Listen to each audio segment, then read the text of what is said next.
أعوذ بالله من الشيطان الرجيم.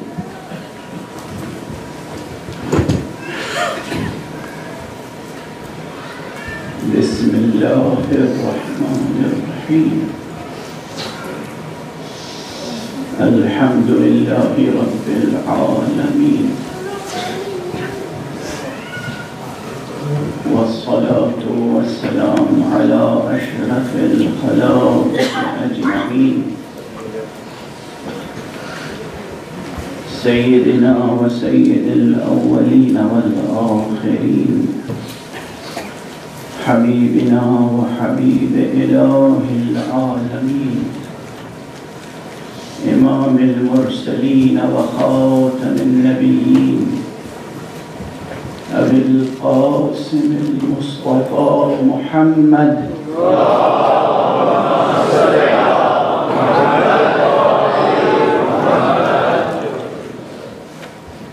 وعلى أهل بيته الطيبين الطاهرين الهداة المهديين المعصومين المظلومين، واللعنة الدائمة على أعداء الدين أجمعين. أما بعد، فقد قال الله تعالى عز اسمه في محكم كتابه ومتقن خطابه. بسم الله الرحمن الرحيم. قل هو الله أحد الله الصمد لم يلد ولم يولد ولم يكن له كفوا أحد. صدق الله العلي العظيم.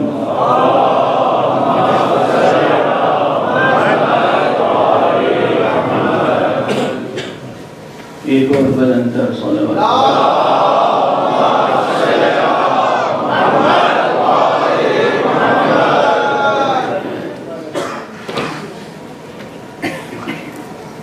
گزشتہ شب ہلال محرم نمودار ہو چکا ہے. آج محرم الحرام کی پہلی تاریخ ہے. ہماری زندگیوں کا ایک سال اور گزر گیا. نئے سال میں زندگی بسر کرنے کا اگر حوصلہ پیدا کرنا ہے تو حسین کے بغیر ممکن نہیں ہے.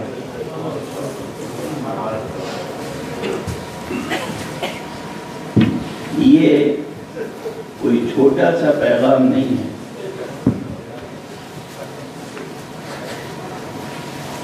یہ میں کسی مسلکی اور مذہبی فکر کے تحت نہیں عرض کر رہا ہوں.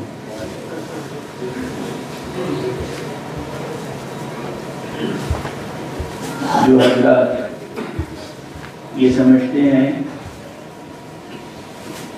کہ یہ بات صرف مذہبی مسلکی اور دینی عقیدے اور جذبے سے کہہ رہا ہوں، میں ان سے گزارش کروں گا کہ وہ اپنے ذہنوں میں حقیقت کی جستجو بیدار کریں.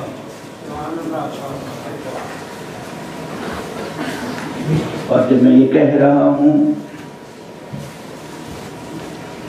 تو ان سے میری التماس یہ ہے، میری درخواست یہ ہے، میری گزارش یہ ہے کہ کسی دوسرے کو تنگ نظر سمجھنے والا ممکن ہے کہ خود بھی یہ بات تنگ نظری کے بنا پر کہہ رہا ہو. اس لیے پہلی کوشش یہ کرنا چاہیے کہ انسان اپنے آفاق نظر کو وسعت بخشے، خود اپنے آفاق ذہنی کو وسیع سے وسیع تر کرے. اگر دوسری چیز ہمیں چھوٹی نظر آ رہی ہے تو کہیں ہماری نظر کی کمزوری تو نہیں ہے. اور فرمائیں نا.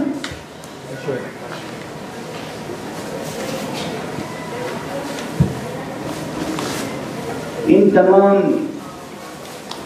پہلوؤں کو سامنے رکھتے ہوئے میں نے اس مرتبہ عشرہ محرم میں عنوان گفتگو رکھا ہے حقیقت اور حسین۔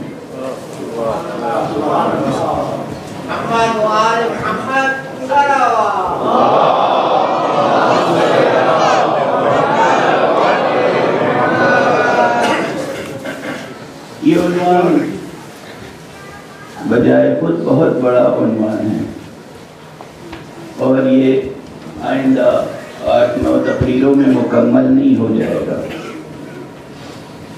لیکن جو حضرات اس طالب علم کے اسلوب گفتگو سے واقف ہیں وہ جانتے ہیں کہ میں عنوانات قائم کرتا ہوں، جستجو بیدار کرتا ہوں اور آگے بڑھ جاتا ہوں۔ اس سے زیادہ میرے اختیار میں کچھ ہے بھی نہیں۔ یہ ضرور ہے کہ لطف خدا سے اس منبر حسینی پر گفتگو کرتے ہوئے تقریباً 38 یا 40 برس گزر گئے، اور میری کوشش ہمیشہ یہ رہی کہ جس افق علمی پہ گفتگو پچھلے برس شروع کی تھی، اس برس کی گفتگو اس سے بلندتر افق سے شروع ہو۔ گفتگو میں تکرار نہ ہو، حوالوں میں تکرار ممکن ہے، ریفرنسز میں تکرار ممکن ہے۔ تکرار یعنی کسی بات کو دہرانا، حوالے دہرائے جا سکتے ہیں، لیکن جو فکر ہے، جو مقام سخن ہے، جو مقام گفتگو ہے، میں چاہتا ہوں کہ جہاں بات چھوڑی تھی بات اب اس سے آگے بڑھائی جائے۔ مجھے اچھی طرح یاد ہے گزشتہ برس اسی مرکز میں، مرکز باب المراد لندن میں گفتگو تھا، گفتگو کا عنوان تھا مستقبل اور حسین۔ ماضی اور حال سے گزر جانے کے بعد مستقبل کی منزل آتی ہے، لیکن ماضی، حال اور مستقبل تینوں پہ غور کر لینے کے بعد پھر مطلق حقیقت پر نظر ٹھہرتی ہے۔ حقیقت کیا ہے؟ حقیقت کیا ہے؟ دیکھیے، پھر عرض کروں ٹھہر کر، آپ سب یہاں یا اکثر حضرات یہاں زیادہ تر ایک خاص مذہبی جذبہ لے کر آئے ہیں، لیکن میں یہ بھی جانتا ہوں کہ صرف مذہبی جذبہ لے کر نہیں آئے،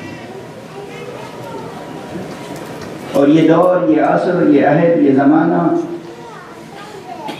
صرف مذہبی ٹرمینالوجی میں، صرف مذہبی زبان میں، مذہبی اصطلاحات میں، صرف ریلیجس ٹرمینالوجی میں مطمئن نہیں ہوتا، حالانکہ بالآخر اسے اطمینان وہیں ملتا ہے۔ لیکن زمانے کے تقاضے ہوتے ہیں۔ اس وقت ہمارے مکاتب میں، مدارس میں، اسکولوں میں، کالجز میں، یونیورسٹیز میں، معاشرے میں، سوسائٹی میں، میڈیا میں، سائنس کی برادری میں، سماجیات سے تعلق رکھنے والوں کے درمیان، پوری دنیا میں جو ایک فضا ہے، فکری فضا، فکری ماحول، جو سوچنے کا ایک طرز بن گیا ہے، جو ایک ڈھنگ بن چکا ہے سوچنے کا، عموماً وہ مذہبی نہیں ہے، عموماً وہ ریلیجس نہیں ہے۔ اس لیے ہم بھی یہ کوشش کریں گے کہ ہماری گفتگو بھی صرف اور صرف مذہب تک محدود نہ رہے۔ مذہب خود آیا تھا اس لیے تاکہ انسان محدود نہ رہے، لا محدود ہو جائے۔ یہ ہماری نگاہ کا قصور تھا کہ ہم نے اس چیز کو جو ہمیں لامحدود سے آشنا کرنے کے لیے آیا تھا خود محدود بنا دیا۔ اور ہمارے دین کس لیے آیا تھا؟ مذہب کس لیے آیا تھا؟ وحی الہی کس لیے نازل ہوئی تھی؟ انسان کے سامنے تو یہ محدود دنیا ہے اور خود اس کا وجود بہت محدود ہے. انسان کے سامنے خود یہ انسان کا وجود ایک محدود وجود ہے. انسان کے سامنے یہ دنیا جس میں انسان جی رہا ہے ایک محدود دنیا ہے. وحی الہی نے نازل ہو کر یہ بتایا کہ اے انسان تو محدود نہیں ہے اور تیری زندگی اس محدود دنیا تک محدود نہیں ہے. یعنی جس نے ہمیں نامحدود سے آشنا کرنا چاہا ہم نے اسی کو محدود سمجھنا شروع کر دیا. اور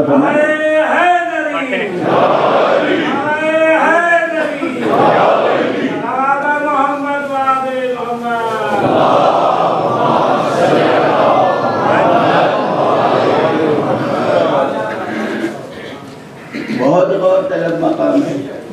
اس میں قصور البتہ دونوں طرف سے ہے. کچھ قصور ان مذہبی لوگوں کا ہے جو مذہب کو سمجھے بغیر سمجھانا شروع کر دیتے ہیں اور ایسے لوگوں کی تعداد کم نہیں ہے ماشاءاللہ. اور کچھ ان لوگوں کا قصور ہے جو مذہب کو اپنے تعصب کی بنا پر سمجھنا ہی نہیں چاہتے. تو دونوں طرف سے قصور ہے.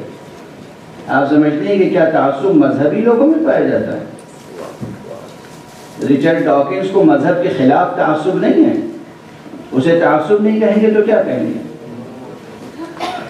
اسے تعصب نہیں کہیں گے تو کیا کہیں گے؟ کوئی شخص یہ طے کر لے کہ ہم خدا کا کلمہ نہیں سننا چاہتے، تعصب ہے. فرہنگ بشری میں انسانی ڈکشنری میں جو لفظ ہے ہمیں ہر لفظ کے معنی سمجھنے کی کوشش کرنی چاہیے. اگر خدا بھی کوئی لفظ ہے ہماری ڈکشنری میں تو ہمیں اس کے معنی سمجھنے کی کوشش کرنی چاہیے. کوشش تو کریں. اگر اللہ کوئی کلمہ ہے کوئی لفظ ہے تو ہمیں اس کلمے کے معنی اس لفظ کے معنی سمجھنے کی کوشش کرنی چاہیے. جو کچھ فرہنگ بشری میں ہے جو کچھ انسانی ڈکشنری میں ہے ہر کلمے ہر لفظ کے سمجھنے کی کوشش کرنی چاہیے. اور یہ بات بھی کس نے بتائی کہ ہر چیز کو سمجھنے کی کوشش کرنی چاہیے؟ وحی الہی نے پہلے بتایا ہے. وحی نازل ہوئی پہلی وحی میں پہلا کلمہ کیا تھا؟ اقرا. صیغہ امر پڑھو. پہلا کلمہ جو وحی کا زبان مبارک مصطفیٰ صلی اللہ علیہ وآلہ وسلم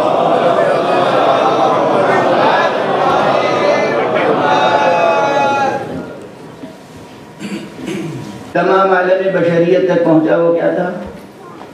اقرا. البتہ یہ مقام اقرا بھی بہت بلند مقام ہے. یہ معمولی مقام نہیں ہے. توجہ رکھیے گا. اقرا پڑھو بہت بلند مقام ہے. یہ پہلی ہی وحی میں پہلی وحی کے پہلے کلمے میں ایسی عظیم بلندی کی طرف بلایا گیا ہے انسان کو جس کا انسان تصور بھی نہیں کر سکتا تھا. توجہ فرمانے ایسی عظیم بلندی کی طرف بلایا گیا ہے پہلے ہی کلمے میں. اقرا بہت سے الفاظ قرآن مجید میں بار بار آئے ہیں. جا کے دیکھیے گا قرآن مجید میں اقرا کا کلمہ کتنی بار آیا ہے؟ بہت نہیں. صرف 2 یا 3 مقامات پر اقرا ہے اور 2 مقامات پر ہے اقرأو. صیغہ امر میں صیغہ جمع میں اقرا امر ہے اقرأو جمع. یہ جو پہلا آیا اقرا، یہ خطاب کس سے تھا؟ مصطفیٰ صلی اللہ علیہ وآلہ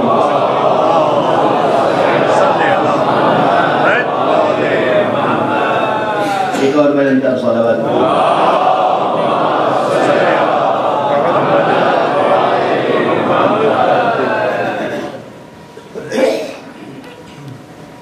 کیا اگر کوئی شخص یہ سمجھ سکے، یہ تصور کر سکے، یہ درک کر سکے کہ اقرا کس بلند مقام کی طرف انسان کو بلایا گیا ہے، اقرا کہہ کر، وہ یہ فرق سمجھ سکے گا کہ اقرا کا یہ مطلق کلمہ، اس کا خطاب ذات مصطفیٰ سے کیوں ہوا، اور یہاں سے کشف کرے گا عظمت مصطفیٰ صلی اللہ علیہ وسلم۔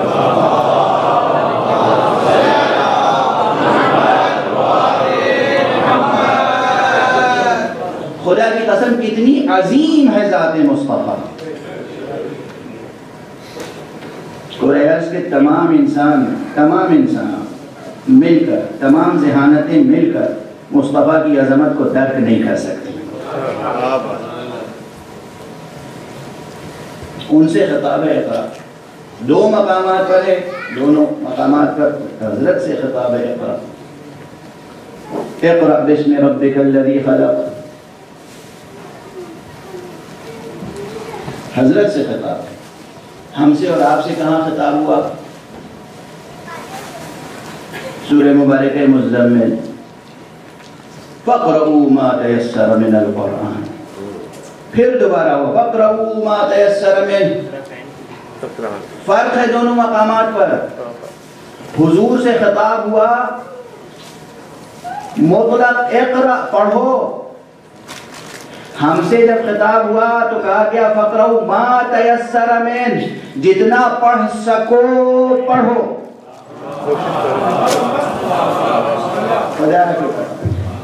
توجہ ہے؟ ما تیسر میں، جتنا پڑھ سکو اتنا پڑھو۔ اس کے معنی یہ ہے کہ کائنات کا پورا علم یا قرآن مجید کا پورا علم کسی ایک بشر میں جو غیر مصطفیٰ ہو، یا جس کے جسم میں مصطفائی روح نہ ہو، جس کے قلب میں مصطفائی روح نہ ہو، جس کے پاس مصطفائی ذہن نہ ہو، وہ نہ پوری کائنات کے حقائق سے آگاہ ہو سکتا ہے، نہ اس پورے قرآن مجید کے حقائق سے آگاہ ہو سکتا ہے۔ بس یہ درخواست ہے جتنا پڑھ سکو پڑھو۔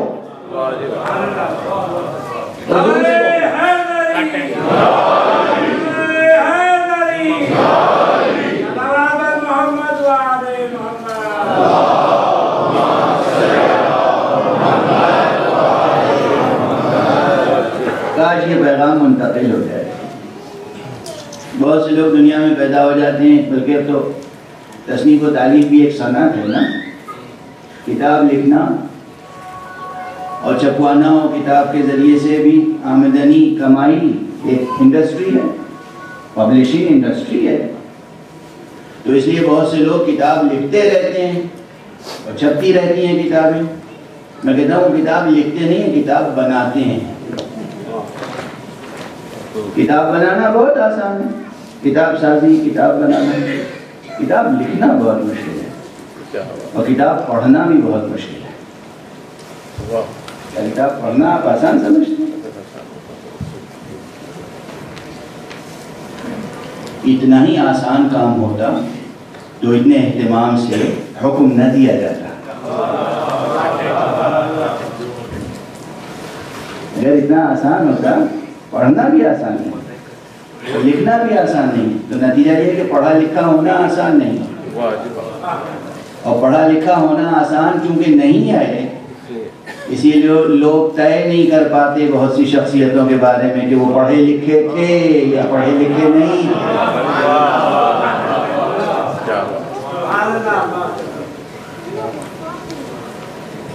میں مناظرے کا انداز نہیں استعمال کرنا چاہتا، وہ اسلوب، لیکن یاد رکھیے مقام مصطفیٰ صلی اللہ علیہ وسلم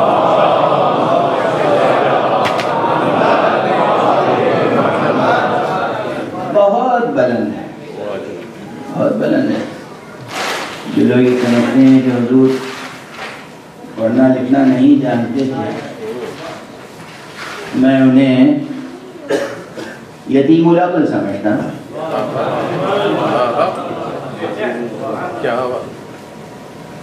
حضور کے بارے میں یہ سوچنا کہ وہ لکھنا پڑھنا نہیں جانتے تھے۔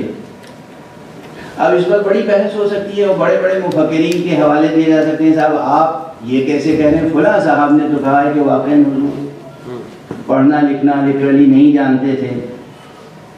کچھ نہیں بڑا نام ہو کسی بھی مسلک کا، میں اس کا تختیہ کرنے کے لیے تیار ہوں، عقلی طور پر بھی اور نقلی طور پر بھی، عقلی دلائل سے بھی اور نقلی اور سمعی دلائل سے بھی۔ سب سے پہلا مسئلہ یہ ہے کہ حضور اگر واقعا لکھنا پڑھنا نہیں جانتے تھے تو جو کام کوئی شخص کر نہیں سکتا اللہ اس کو وہ کام کرنے کا حکم دے نہیں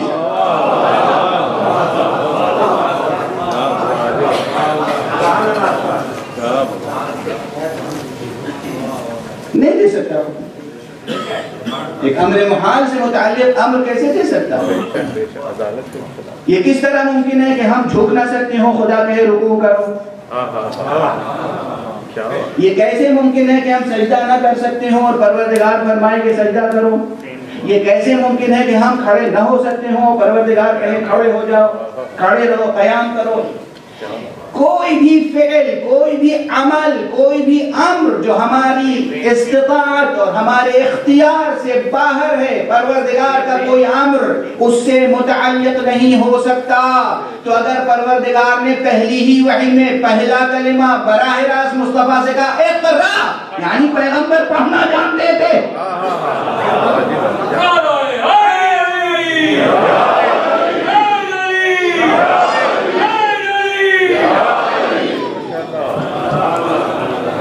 مجھے معلوم ہے بڑے بڑے نام آ جائیں گے، میں خود نام تو نہیں دہرانا چاہتا، اس میں کوئی مسلکی فرق نہیں ہے۔ بہت سے مفکرین نے فلاسفہ نے کج ہو گئی، نہیں کہا کیا کر سکتے ہیں، وہ یہی سمجھے کہ حضور واقعی لکھنا پڑھنا نہیں جانتے تھے۔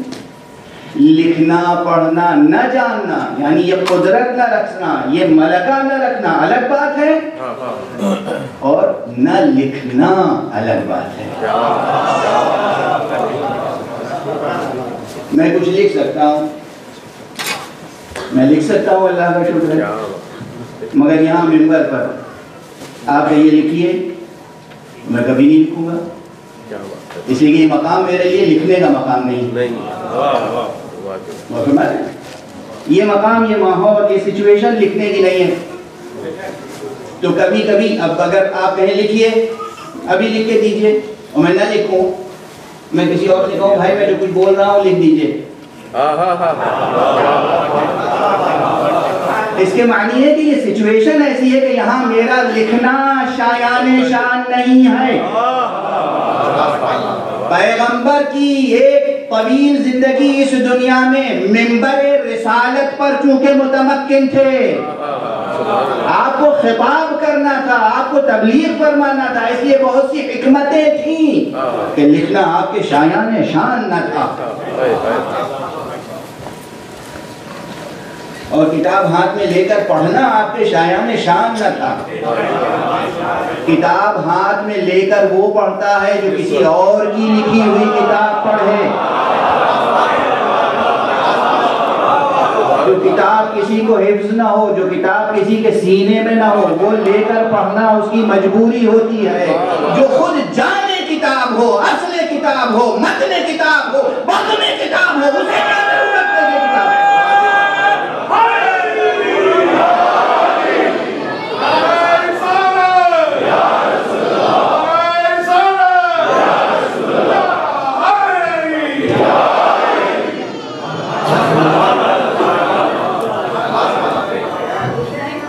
میں پھر عرض کر رہا ہوں، بہت بڑے بڑے نام لے کے آ سکتے ہیں آپ، فلاں مفکر نے ہو، فلاں فلسفی نے ہو، فلاں متکلم نے ہو، فلاں مجتہد نے ہو، فلاں فقیہ نے، ٹھیک ہے وہ سب فقیہ ہے، یہ بھی تو طالب علم ہے۔ یہ کہنا گستاخی ہے، جسارت ہے، بے ادبی ہے اور یتیم العقلی ہے۔ حضور لکھنا پڑھنا نہیں جانتے تھے، نہیں، لکھنا بھی جانتے تھے، پڑھنا بھی جانتے تھے، اور صرف لکھنا جانتے نہیں تھے، لکھنا سکھانا بھی جانتے تھے، صرف پڑھنا جانتے نہیں تھے، پڑھانا بھی جانتے تھے۔ اور اس کی ایک دلیل چھوٹی سی دے کر آگے بڑھ جاؤں، حضور نے کبھی نہیں لکھا اور کبھی نہیں پڑھا۔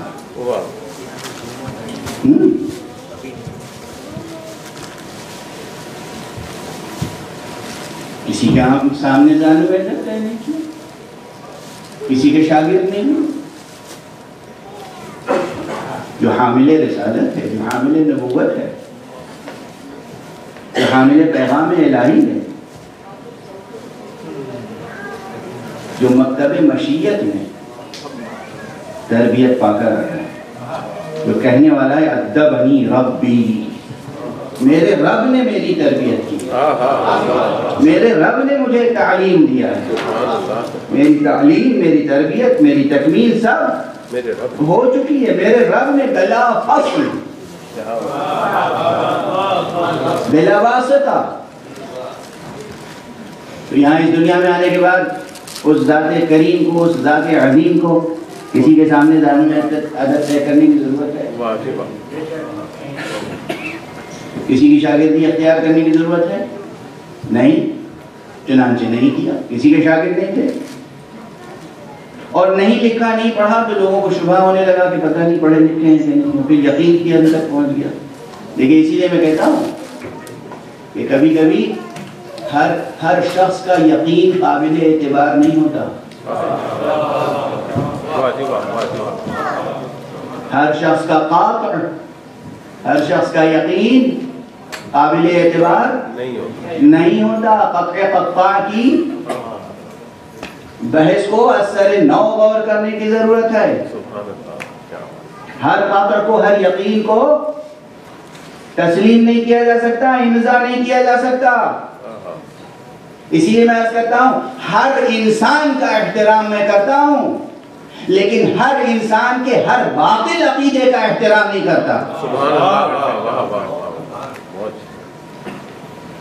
عقیدے ممکن ہے جہالت کی بنا پر مبنی ہو، اور ممکن ہے عقیدے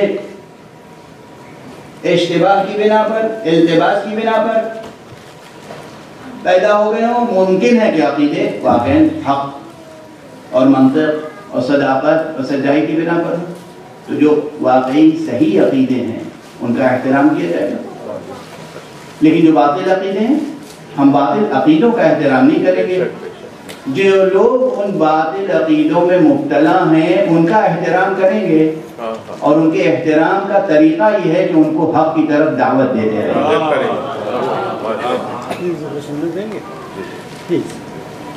بہرحال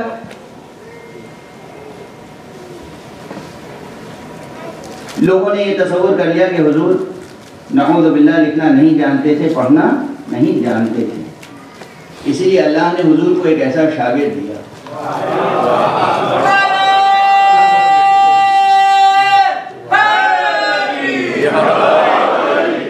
جس نے حضور، کائنات گواہ ہے، تاریخ گواہ ہے، دوست دشمن گواہ ہیں کہ علی ابن ابی طالب نے رسول کے علاوہ کسی سے کچھ نہیں سیکھا، اور علی ابن ابی طالب زندگی بھر لکھتے بھی رہے اور پڑھتے بھی رہے۔ تو بتاؤ انہیں لکھنا کس نے سکھایا، پڑھنا کس نے سکھایا؟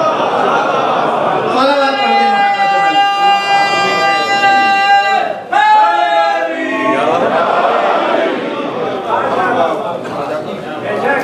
رسول نہیں لکھتے تھے نا، علی لکھتے تھے۔ علی نے لکھنا کس سے سیکھا؟ کسی جاہل سے یا جہول سے یا ظالم سے یا ظلوم سے؟ کیا کہوں، اصل میں دشمنان حق و حقیقت کے لیے جو مناسب الفاظ ہیں وہ تو کچھ اور ہی ہیں۔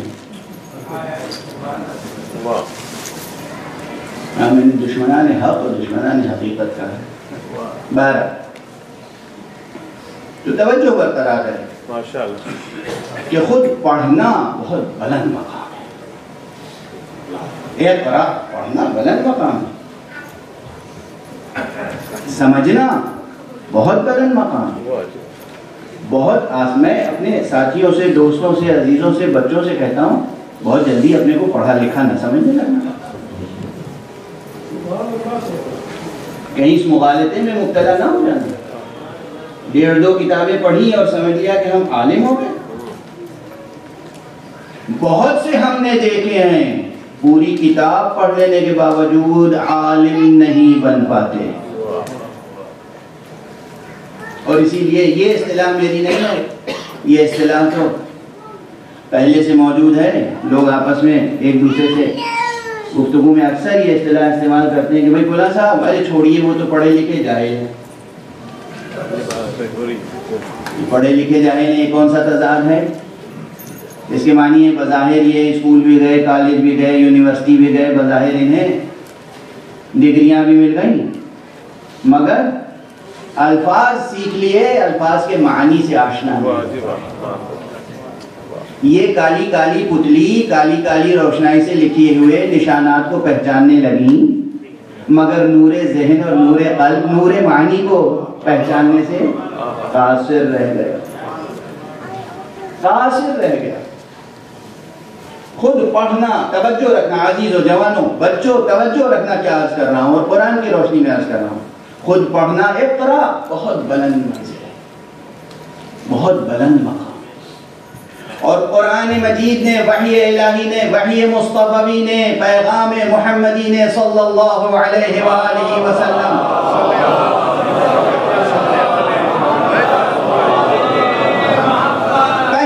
وحی میں، پہلے ہی کلمے میں اس مقام رفیع، اس مقام بلند کی طرف انسان کو پکارا ہے، اقرا۔ لیکن پہلی منزل میں براہ راست یہ خطاب اقرا کا کس کے لیے تھا؟ خود پیغمبر اکرم صلی اللہ علیہ وسلم۔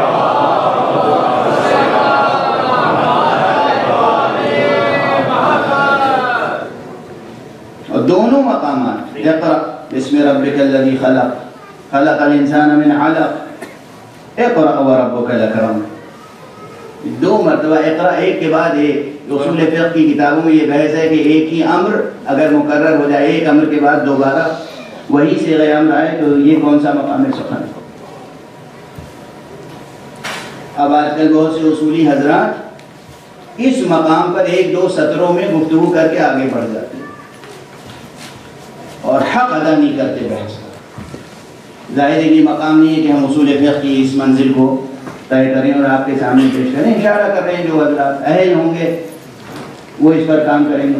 بڑی بڑی کتابوں میں یہ ہے کہ صیغہ امر، بحث امر میں جو اور بحثیں ہیں، جب اللہ سبحانہ و تعالیٰ کہے کوئی بات امر کے صیغے، جیسے اقرا، قرأ پڑھا، ماضی میں پڑھا، یقرأ پڑھتا ہے یا پڑھے گا، اقرأ پڑھو، یہ صیغہ کیا ہے؟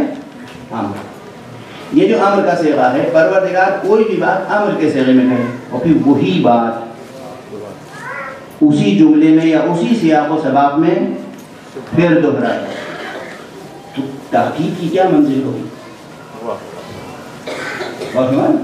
اب آپ دیکھیے ایک ہی لفظ، اقرأ بسم ربک الذی خلق، خلق الانسان من علق، اقرأ وربک الاکرم، یہ ایک اقرأ کے بعد دوبارہ اقرأ کیوں آیا؟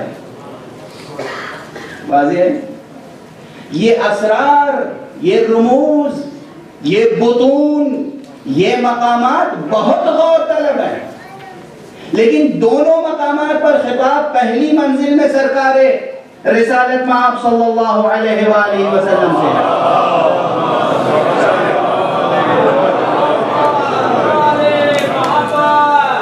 اب ایک لطیف سی بات ہے، ایک لطیفہ قرآنی ہے، لطیفہ قرآنی میں جس معنی میں کہہ رہا ہوں، لطیف نکتہ ہے، توجہ رکھیے گا، وہ یہ کہ کبھی کبھی یہ بھی ہوتا ہے کہ کوئی امر کیا گیا، دیکھا کہ جس کو امر دیا ہے اس نے اس امر کو نہایت شائستہ طور پر انجام دیا، اتنی عمدہ طریقے سے وہ تعمیل کی ہے کہ دوبارہ کہا بھائی پھر یہ کام کرو،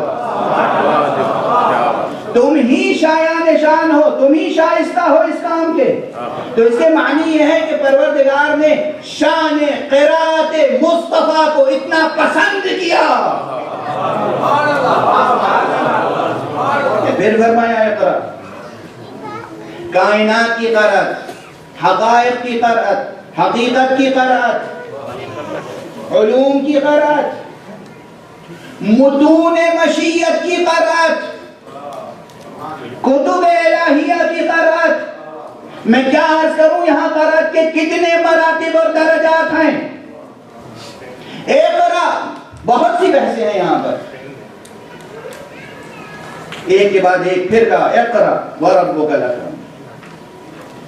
عنوان سخن سورہ اخلاص ہے، مگر تمہید میں یہ بحث آ گئی تو عرض کرتا چلا جا رہا ہوں۔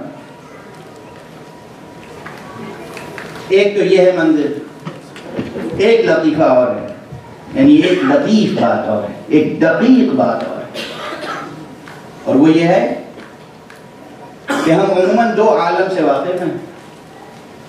ایک یہ عالم جو نگاہوں سے نظر آتا ہے، چہرے پر جو نگاہ ہے اس نگاہ سے ایک عالم نظر آتا ہے، اور ایک نگاہ دل میں چھپی ہوئی ہے، ایک عالم اس دل کی نگاہ سے نظر آتا ہے۔ تو ایک قرأت اس سے ہو سکتی ہے اور ایک قرأت اس سے ہو سکتی ہے۔ پہلی قرأت اقرا، دوسری قرأت اقرا،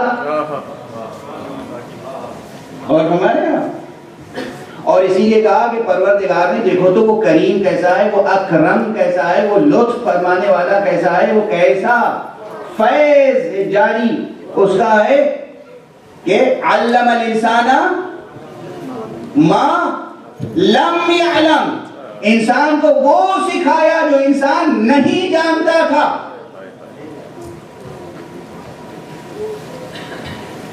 سب بہت غور طلب مقامات ہیں، یہاں سائنس کی بحثیں بھی آ جائیں گی، یہاں فلسفے کی بحثیں بھی آ جائیں گی، یہاں علم العلم کی بحثیں آ جائیں گی، اپسٹیمولوجی کی بحثیں آ جائیں گی، تھیوری آف نالج آ جائے گی، یہاں سب کچھ آ جائے گا۔ ایسا آسان مقام نہیں ہے۔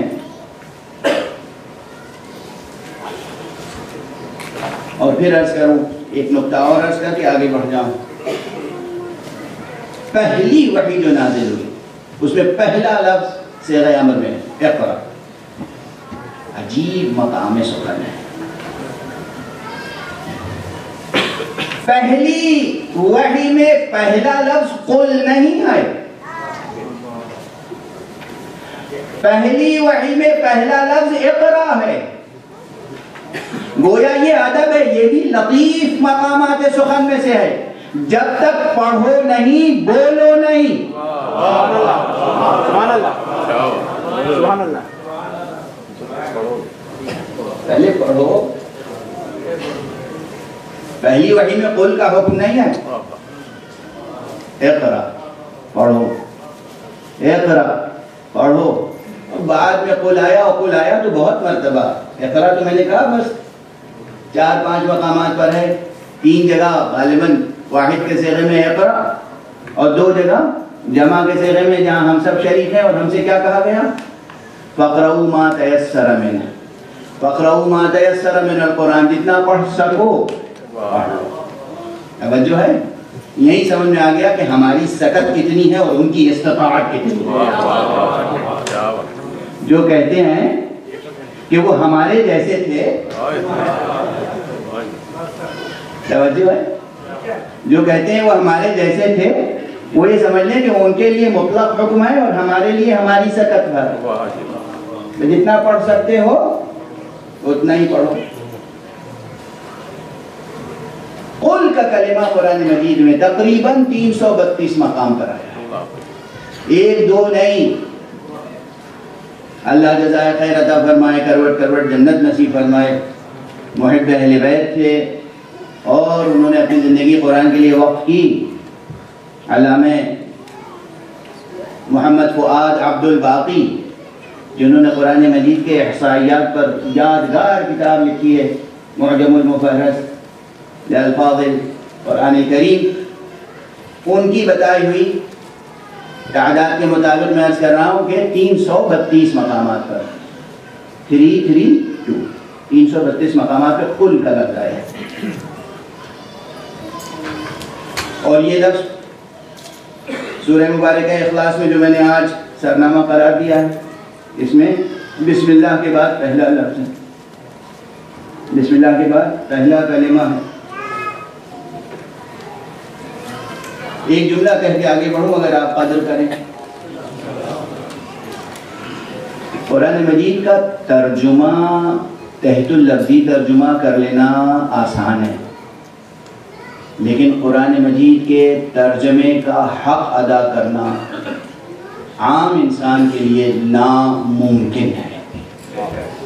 اس لیے کہ آپ یہ سمجھتے ہیں کہ ڈکشنری دیکھ کے اور تھوڑی سی نحو پڑھ کے تھوڑی سی صرف پڑھ کے یہ سمجھ جائیں گے کہ قل قال یقولو سے صیغہ امر ہے، اور جب یہ طالب علم اور یہی ریپیٹ کرتے رہیں گے ہر جگہ، جہاں قل آئے گا جہاں قل آئے گا، یہ اعراب القرآن میں جتنی کتابیں لکھی گئی ہیں قل صیغہ امر قل صیغہ امر قل صیغہ امر۔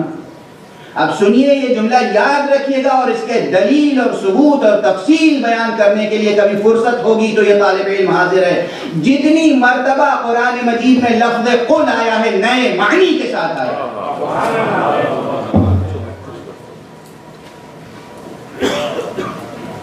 لوگ سمجھیں گے مبالغہ ہے۔ اگر 332 مرتبہ لفظ قل آیا ہے تو 332 معنی میں، یہ ایک لفظ کی تکرار، یہ دہراتے رہنے سے حق ادا نہیں ہوگا قرآن مجید کا۔ صیغہ امر ہے، قل صیغہ امر ہے یعنی کہو، قل صیغہ امر ہے یعنی کہو، قل صیغہ امر ہے یعنی کہو۔ اور یہ جو قل آیا یہ بھی بہت بلند مقام کی طرف بلا رہا ہے، آغاز کتاب میں نہیں ہے۔ نہ جانے کتنے قل گزر چکے، 332 میں سے کتنے گزر چکے؟ قرآن مجید کے 114 سوروں میں سے یہ کون سا ہے؟ 112واں سورہ ہے، بالکل آخر میں سورہ اخلاص۔ یہ جو ترتیب ہے قرآن مجید کی، یہ ترتیب بھی کسی اور کی دی ہوئی تھوڑی ہے۔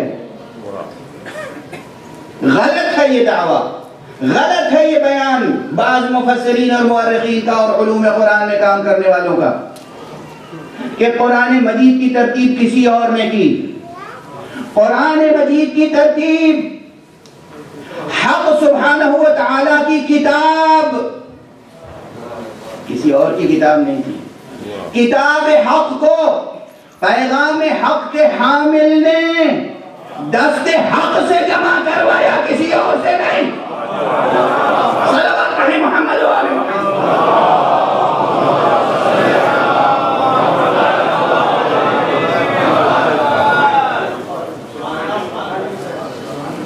جب میں علی کو ید اللہ کہتا ہوں تو بہت سے مفاہیم کے ساتھ، تلوار اٹھانا بھی ہاتھ کا کام ہے، قلم اٹھانا بھی ہاتھ کا کام ہے۔ اللہ کی طرف سے تلوار اٹھانے والے کا نام بھی علی تھا، اللہ کی طرف سے قلم اٹھانے والے کا نام بھی علی تھا۔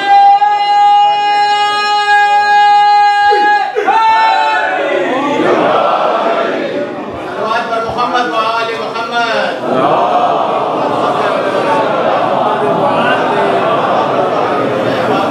صلوات پڑھتے رہیں، صلوات پڑھتے ہوئے آگے چلتے ہیں۔ ہمارے دیگر نعرے صلوات۔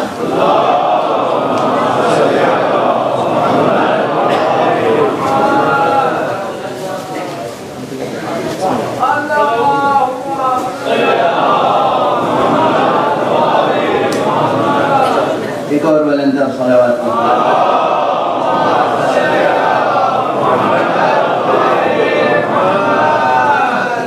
علی ید اللہ ہے تو جتنے کام ہاتھ کے سپرد ہو سکتے ہیں، حق کے وہ سارے کام علی کے سپرد ہیں۔ قلم ہاتھ میں ہوتا ہے، تلوار ہاتھ میں ہوتی ہے، کسی کی کوئی مدد ہاتھ بڑھائی کے تو کرتا ہے، کسی گرتے کو ہاتھ ہی سے تو تھام کے اٹھاتے ہیں، اور ہمارے جتنے حق کے کام ہیں جو ہاتھ کے سپرد ہو سکتے ہیں وہ سب علی کے سپرد ہیں۔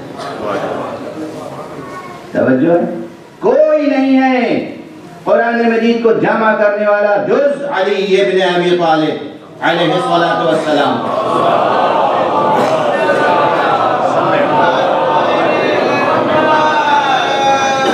یہ خود ایک پوری بحث ہے، بہت بڑی بحث ہے، اور بار بار یہ بحث اٹھائی جاتی ہے، اور ابھی پھر میرے علم میں ہے کہ نئے فتنے، بالکل تازہ نئے فتنے اٹھ رہے ہیں اور اٹھائے جا رہے ہیں، اور بڑی تیاریوں کے ساتھ اٹھائے جا رہے ہیں۔ تو قرآن مجید حضور صلی اللہ علیہ وآلہ وسلم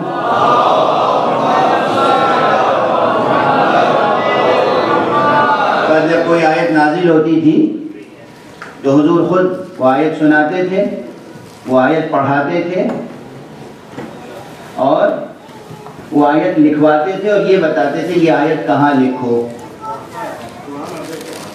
اور ترتیب جو موجودہ ترتیب قرآن ہے، اس میں حضور صلی اللہ علیہ وسلم کے احکام کے مطابق سوروں کی ترتیب رکھی گئی۔ اس میں بھی حکمت ہے، نظم قرآنی خود ایک اعجاز ہے۔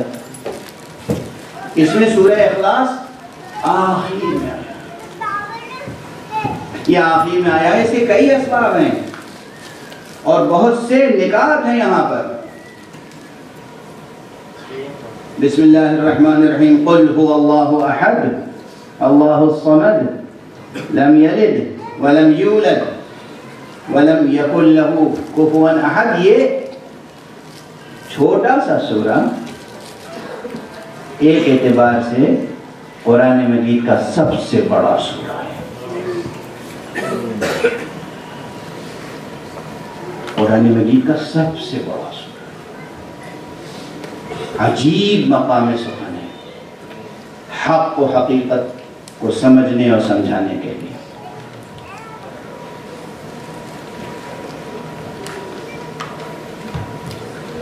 توجہ رہے، گفتگو تو میں نے پہلے ہی عرض کیا کہ شروع کی ہے ہم نے، اور آپ سب سے یہ درخواست ہے کہ ساتھ ساتھ اپنی فکر اور اپنی نظر کا استعمال کرتے رہیں، مطالعہ کریں۔ میں اکثر یہ طالب علمانہ جملہ کہتا ہوں کہ میری کوشش یہ ہوتی ہے کہ اپنے مخاطبین کو، سامعین کو سوچنے پر مجبور کروں۔ بغیر سوچے اور بغیر سمجھے کوئی بات قبول کرنا انسانیت کی شان کے خلاف ہے۔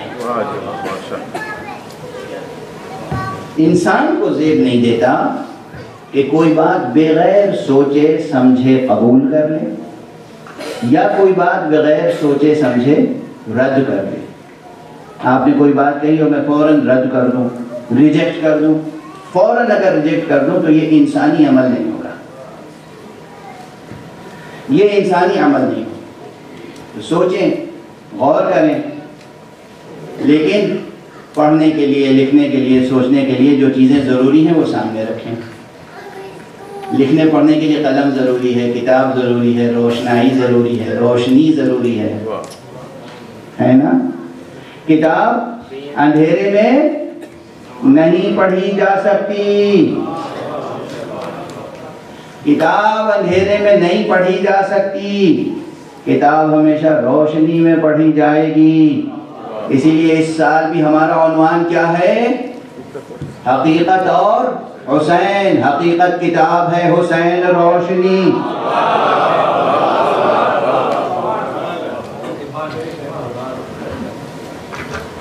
حسین کیا نام زبان پر ہے، عرض کروں، ضبط کیجیے۔ 1400 برس گزر گئے، ابھی لوگ حسین سے آشنا نہیں۔ یہ مسائل نہیں پڑھ رہا ہوں، حالانکہ حسین ابن علی، حجت حق حسین، آرزو قلب مشیت حسین، بینائی چشم مشیت حسین، امید چشم مشیت حسین۔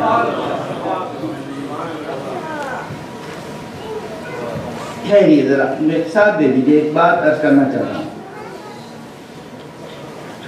آپ یہ سمجھتے ہیں کہ حسین ابن علی کسی ایک ایسے انسان کا نام تھا جس کے 2 ہاتھ 2 پاؤں تھے، ایک سر تھا، سینہ تھا، ایک آپ کے جیسا تھا جسم تھا،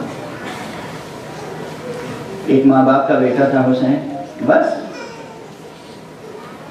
حسین علیہ السلام کی سوانح عمری کتابوں میں جو تاریخوں میں لکھی ہوئی ہے، سن اتنا میں پیدا ہوئے اور سن اتنا میں شہادت ہو گئی، بس؟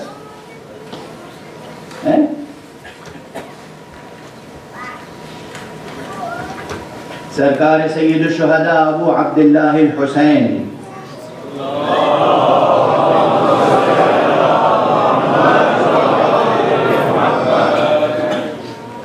اس بلند مقام پر فائز ہیں، اس بلند مقام پر فائز ہیں جس بلند مقام تک پہنچنے کے لیے اقرا کہا گیا تھا۔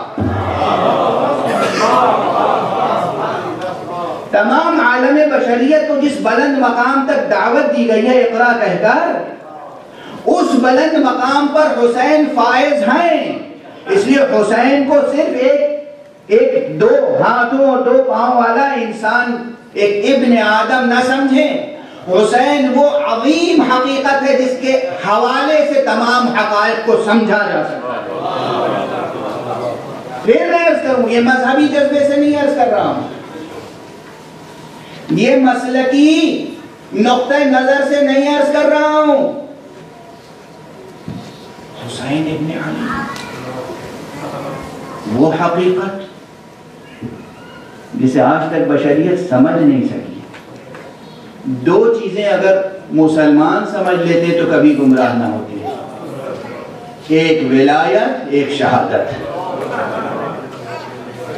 2 چیزوں پر مسلسل گفتگو کرتے رہنا کلمہ توحید پڑھنے والوں کا سب سے بڑا تقاضا ہے۔ توحید کا حق ادا نہیں ہو سکتا جب تک کہ ہم ولایت اور شہادت کو نہ سمجھ لیں۔ ولایت وہ حقیقت جو ذات علی میں منحصر ہو گئی، شہادت وہ حقیقت جو ذات حسین میں منحصر ہو گئی۔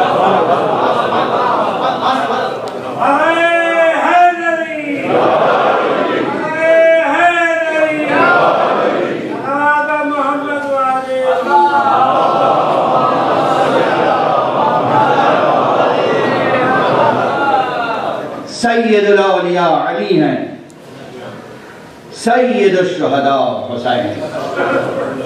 یہ القاب یوں ہی نہیں ہیں، یہ شاعرانہ القاب نہیں ہیں، بار بار میں کہتا ہوں یہ بات، یہ شاعرانہ باتیں نہیں ہیں، یہ خطیبانہ مبالغے نہیں ہیں۔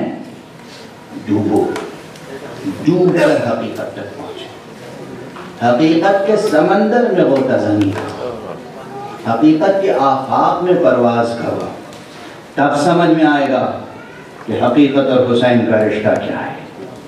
حقیقت درک نہیں کر سکتا بشر، حقیقت تک پہنچ نہیں سکتا ابن آدم جب تک کہ حسین سے توسل نہ کرے، حسین کا وسیلہ اختیار نہ کرے۔ عرض کروں گا، دلائل پیش کروں گا، یوں ہی نہیں عنوان قائم کر لیا حقیقت اور حسین۔ خود یہ عنوان فلسفیانہ اہمیت رکھتا ہے، سائنسی اہمیت رکھتا ہے، کلامی اہمیت رکھتا ہے، ادبی اہمیت رکھتا ہے، تاریخی اہمیت رکھتا ہے۔ حقیقت اور حسین کا رشتہ، اور اگر ہم حقیقت کو سمجھنا چاہتے ہیں، حقیقت کے کتنے مراتب ہیں، حقیقت کے کتنے رخ ہیں، حقیقت کے کتنے پہلو ہیں، حقیقت کے کتنے آئینے ہیں، وہ سب ایک طرف، اور حقیقت اور حسین کے لیے اگر کوئی شاعرانہ عنوان قائم کرنا ہو تو بس یہ مصرع قبول کر لیجئے اور اس پر تباہ آزمائی کیجئے گا کہ حسین جوہر آئینہ حقیقت ہے اور حسین آئینہ حق نمائے فطرت ہے۔ آقا حسین ابن علی اور واقعہ کربلا دو چیزیں الگ الگ ہیں. نہ آج تک انسان حسین کو سمجھ سکے، نہ آج تک انسان واقعہ کربلا کو سمجھ سکے. نہ آقا حسین کو سمجھ سکے، نہ واقعہ کربلا. بس آج دامن سمیٹ رہا ہوں بیان کا. جو باتیں رہ گئی وہ کل. عام طور پر ہر سال محرم آتا ہے اور پہلی محرم سے جو گفتگو ہوتی ہے وہ کہاں سے شروع ہوتی ہے؟ مدینے سے حسین کی ہجرت. یہ ہجرت کیوں مسلسل بیان ہو رہی ہے؟ یہ ہجرت اس لیے مسلسل بیان ہو رہی ہے کہ ہم اور آپ بھی حقیقت ہجرت سے آشنا ہوں. جب تک ہجرت نہ کرو گے ترقی کیسے حاصل ہوگی؟ جب تک ہجرت نہ کرو گے بلندی کیسے حاصل ہوگی؟ جب تک زمین کو چھوڑو گے نہیں آسمان تک پہنچو گے کیسے؟ ہے نا عجیب عجیب مقامات پہ سفر ہے. زمین سے وابستہ رہو گے تو آسمانوں تک کیسے پہنچو گے؟ اس لیے ہجرت آشنا بنو، ہجرت آشنا، مسلسل ہجرت.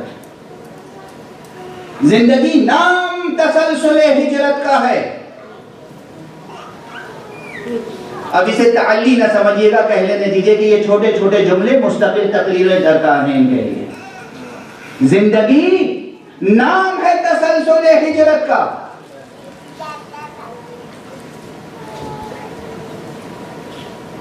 ایک منزل کو چھوڑ کے دوسری منزل تک جانا، پست منزل کو چھوڑ کر بلند منزل تک جانا. آپ کی ذہانتوں پہ بھروسہ کرتے ہوئے بہت کچھ کہتا ہوا چلا جا رہا ہوں، اور پھر عرض کر رہا ہوں اسے تعلی نہ سمجھیے گا شاعرانہ. یہ چھوٹے چھوٹے جملے مستقل کتاب چاہتے ہیں، مستقل بیان چاہتے ہیں، مستقل عنوان ہے.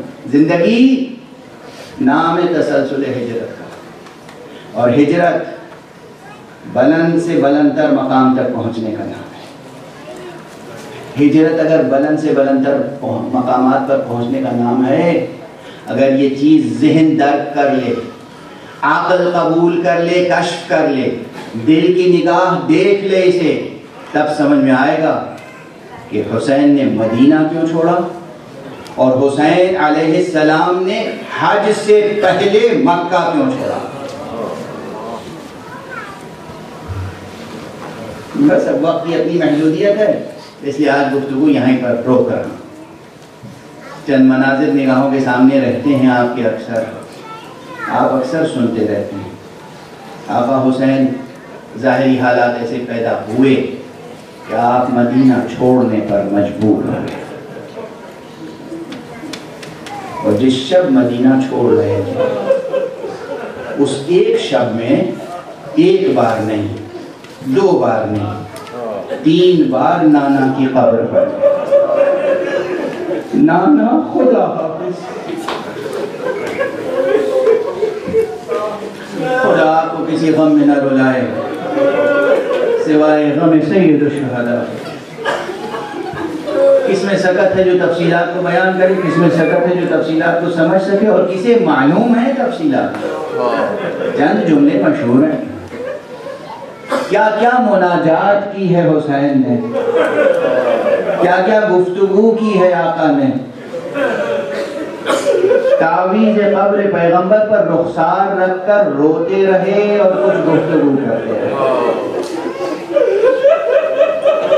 اور اس کے بعد اٹھے اور کارواں لے کر مکے کی طرف روانہ ہوئے.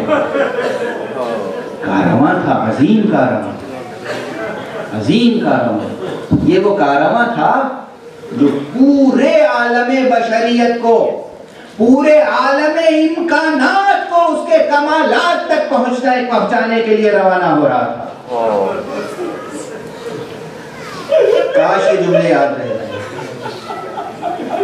پورے عالم امکانات کو اس کے انتہائی کمالات تک پہنچانے کے لیے جو کارواں نکل رہا ہے وہ حسین کا کارواں ہے.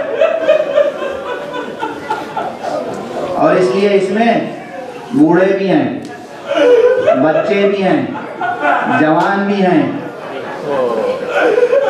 خواتین بھی ہیں،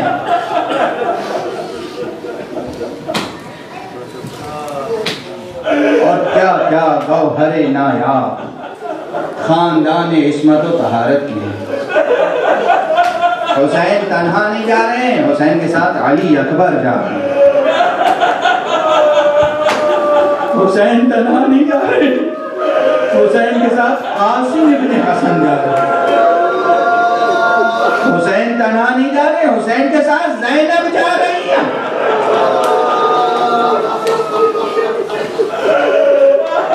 ہاں، حسین تنہا نہیں جا رہے ہیں، حسین کے ساتھ اصغر جا رہے ہیں۔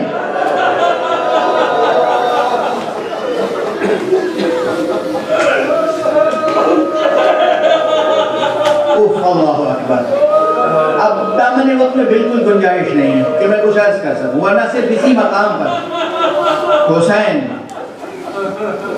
حسین اپنے ساتھ اصغر کو کیوں لے گئے اور حسین صغرا کو کیوں چھوڑ کر رہے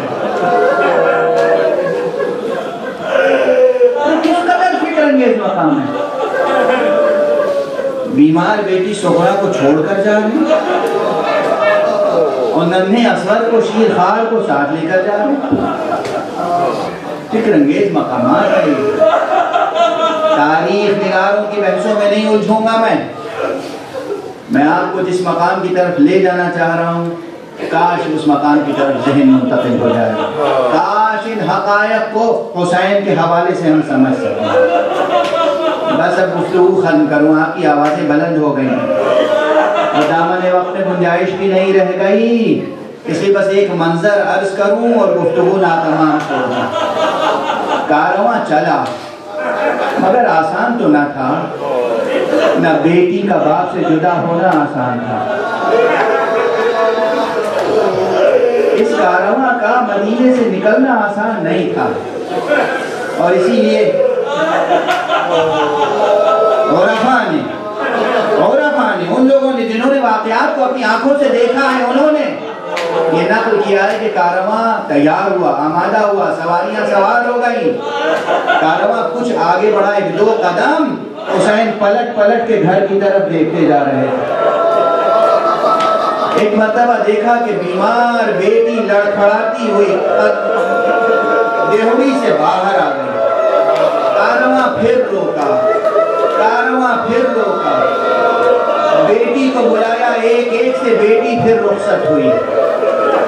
یہاں پر پروردگار تیرے والد ماجد کی روح کو بلندی عطا فرمائے۔ وہ بڑی کیفیت کے ساتھ، بڑے جذبے کے ساتھ پڑھا کرتے تھے یہ منظر کہ جناب صغرا ایک ایک سے ملی، ایک ایک سے خدا حافظی کی، لیکن جب جناب رباب کے پاس آئی ہیں تو اپنی گودی کو بڑھا دیا، پھیلا دیا، اور جناب علی اصغر امت کے بہن کے آغوش میں آ گئے۔ اب کارواں جب چاہ رہا تھا کہ آگے بڑھے تو پھر جناب رباب نے بیٹے کو لینا چاہا، اصغر نے ماں کی آغوش میں آنے سے انکار کر دیا، بہن کے سینے سے لپٹے رہے۔ پھوپھی آگے بڑھی، ایک ایک بیوی آگے بڑھی، کسی کی آغوش میں نہیں آئے، صغرا کی آغوش میں رہے۔ کہتے ایک مرتبہ آقا حسین آگے بڑھے، ننھے کے کان میں کچھ کہا، بچے کے کان میں کچھ کہا، اور ہمت کے بچہ حسین کی آغوش میں آ گیا۔ عجب نہیں، آقا نے فرمایا، او میرے بیٹے، تمہارا نام محضر شہادت میں شامل ہے، تم اگر نہ چلو گے تو کارواں آگے نہیں بڑھ سکتا۔ انا للہ و انا الیہ راجعون، رضا بقضائہ و تسلیما لامرہ، انا للہ و انا الیہ راجعون، رضا بقضائہ و تسلیما لامرہ، انا للہ و انا الیہ راجعون، رضا بقضائہ و تسلیما لامرہ۔ پروردگار آقا حسین کا واسطہ ہمارے لیے حقیقتوں کو منکشف فرما، پروردگار سید الشہداء کا واسطہ ہمیں مقام سید المرسلین اور مقام سید الاولیاء کو سمجھنے کی توفیق عطا فرما۔ پروردگار میرے معبود، ملت اسلامیہ کے لیے حقیقت توحید کے ساتھ ساتھ حقیقت ولایت و حقیقت شہادت کو قابل فہم بنا دے۔ پروردگار عالم بشریت کو حسین سے آشنا کر دے۔ پروردگار ہمیں حقیقتوں کو حسین کے حوالے سے سمجھا دے۔ معبود پروردگار عالم بشریت بے چین ہے، عالم بشریت بے چین ہے، اپنے ولی آخر کو اذن ظہور عطا فرما اور ان کے ہاتھوں سے اپنی رحمت و رافت و عدالت کا پرچم لہرا۔ ماتم حسین